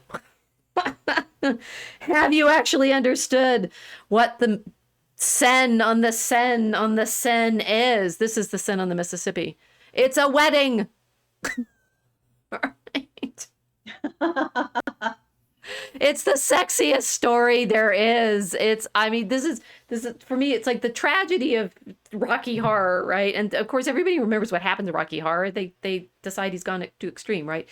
But it's the same. It's like he wants the the joy of the feast and the transgression and the sex and the frisson of being transcendent. You just need to go to mass. Which is literally what Tolkien said to his son. It's like saying it's all there, the romance, the suffering, the tragedy, the joy, the love story. It's like you get Aragorn and Arwen in that kiss. It's because this man went to mass. Oh, yeah. Right. Foot of the cross every week, maybe every day. Every day. And so I've started reading Holly Ordway's Tolkien's Faith, which it came out last year and I just hadn't time to look at it. And she's talking about now, one, he's from the oratory tradition, which was very interesting. St. Philip Neri, who I'm now interested to learn more about, who was apparently quite fond of joy. So it makes a lot of sense that what Tolkien shows in his stories is the joy of the love of the Lord, because he was there at mass. From when he was growing up, his mother made sure that he had. He was the ward of one of the priests there, which is how he was taken care of after she died. And his half Spanish, half Welsh father Morgan, who forbid him to see Edith for some years, but took good care of him. Apparently there were all the other men in the oratory too who taught him to play chess and took care. He had multiple fathers. He was an orphin. His father had died. His father died when he was 4. So. These priests, raised him, and then he has the friendship of his.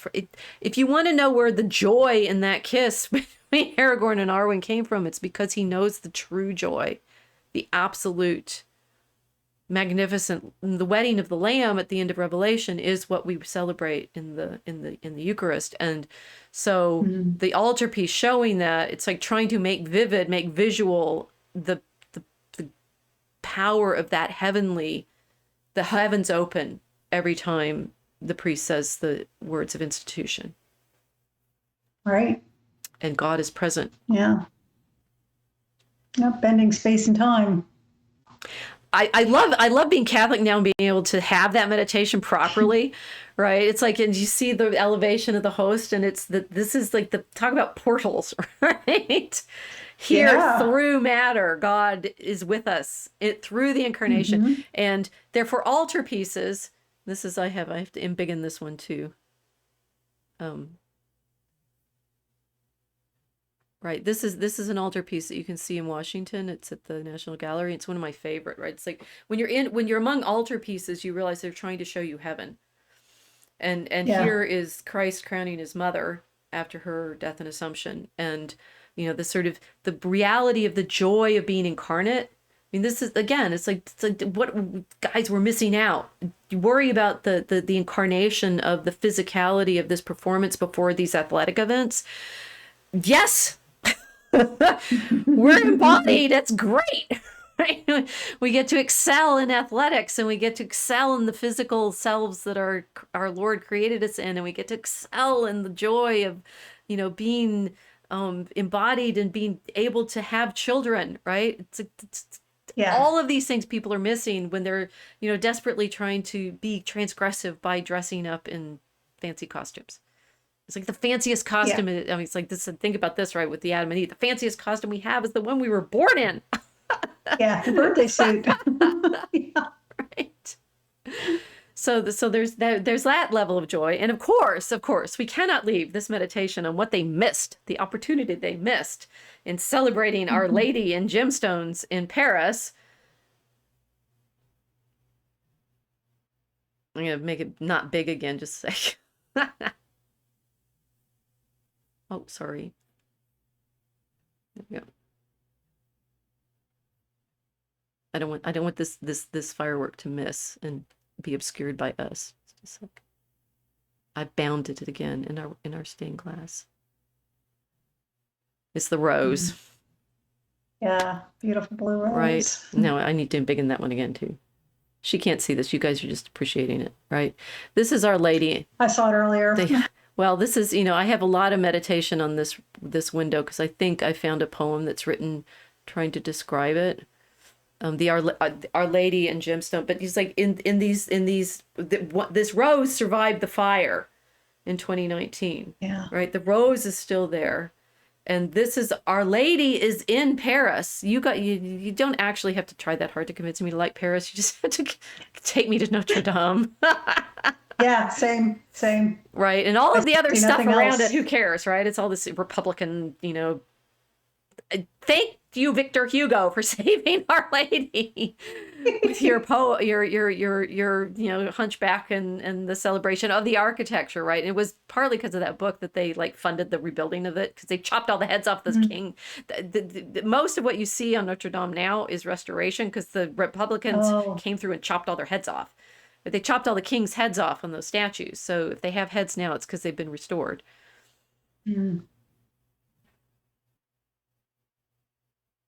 So how outraged are we now?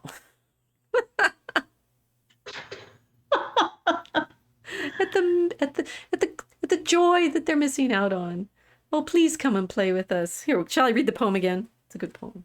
Yes.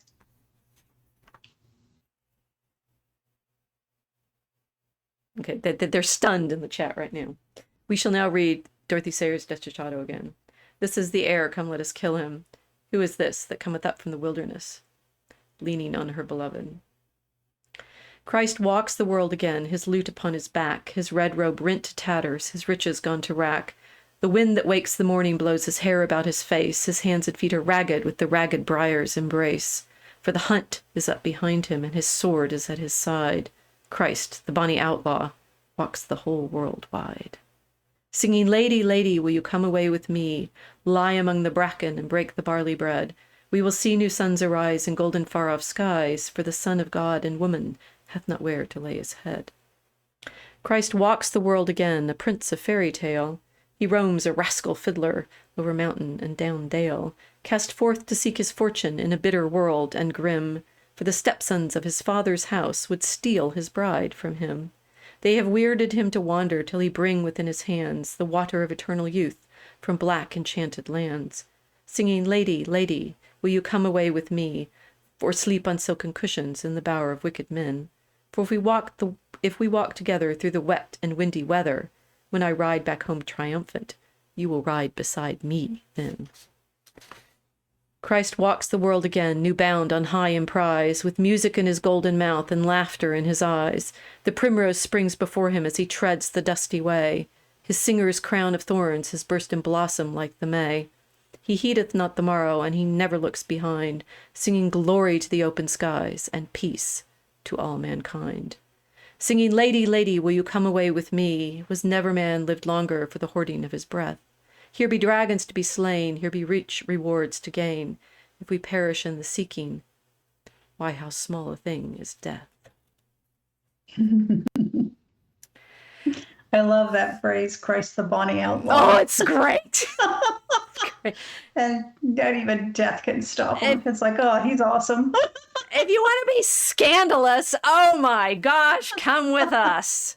Follow our Lord in the wet and windy weather and slay the dragons. Yeah. Yeah, so now that basically is a summary of our poem, but It is. It is, right? It's really Christ is. the bonny outlaw fighting the dragon and bringing his lady back. Yep. This is Draco Alchemicus. We're just doing it with pictures in 5 acts, but it's the same story. Yep. And, it's like, as I say, my greatest frustration is that we're not singing that song. We, in modernity, are singing songs of beheading and equality and liberty and reason rather than our Lord Jesus Christ.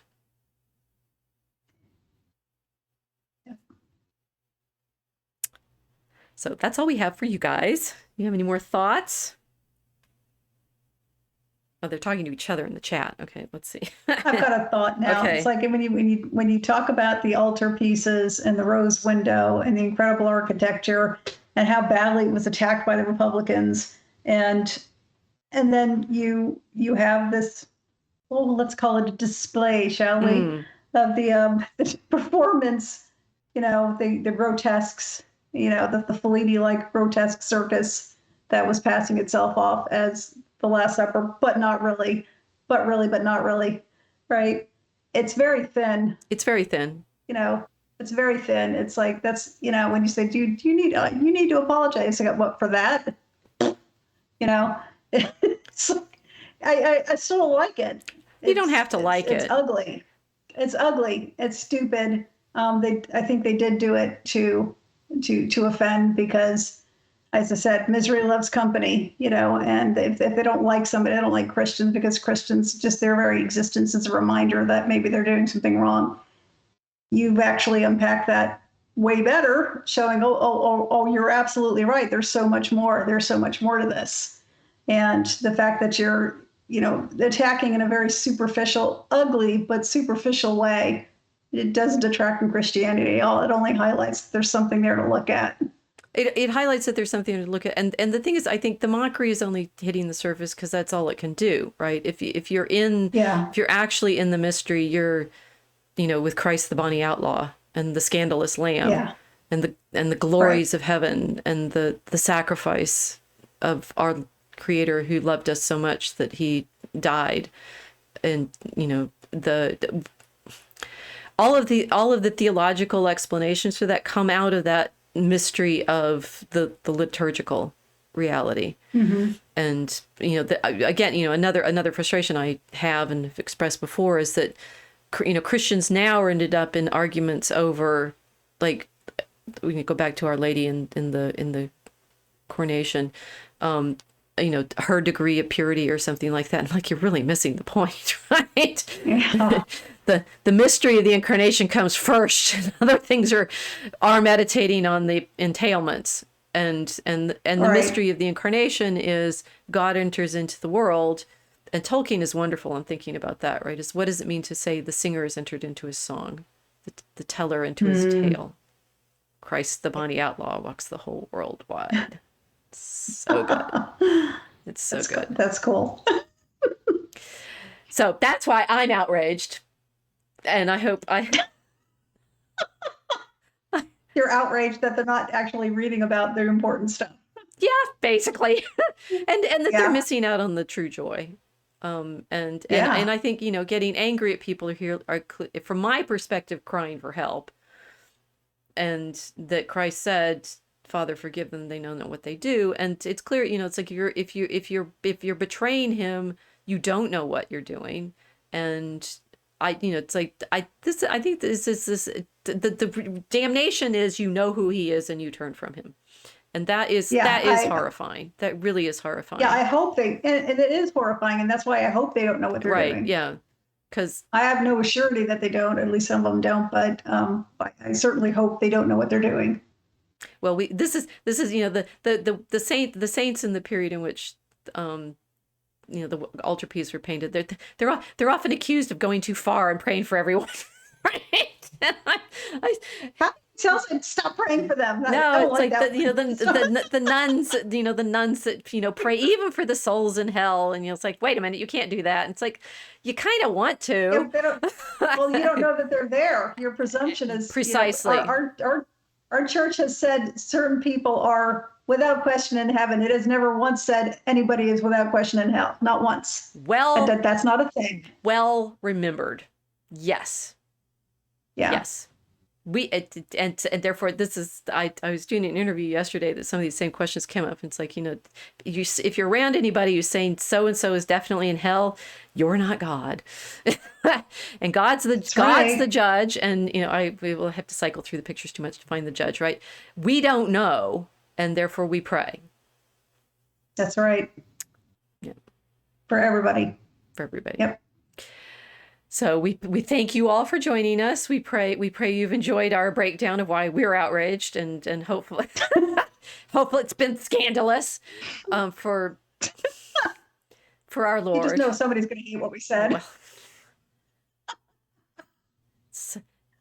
he never. Okay, look. If we perish in the seeking, why how small a thing is death. That's right. Thank you for joining us, everyone, and we hope to continue streaming in all of these various outlets so that you can find us live. You can find our videos on Unauthorized TV. If you subscribe to Unauthorized TV, you help support our art, which you understand now we take very seriously in praise of our Lord Jesus Christ. And we'll see you next time. Thanks for joining us. Bye.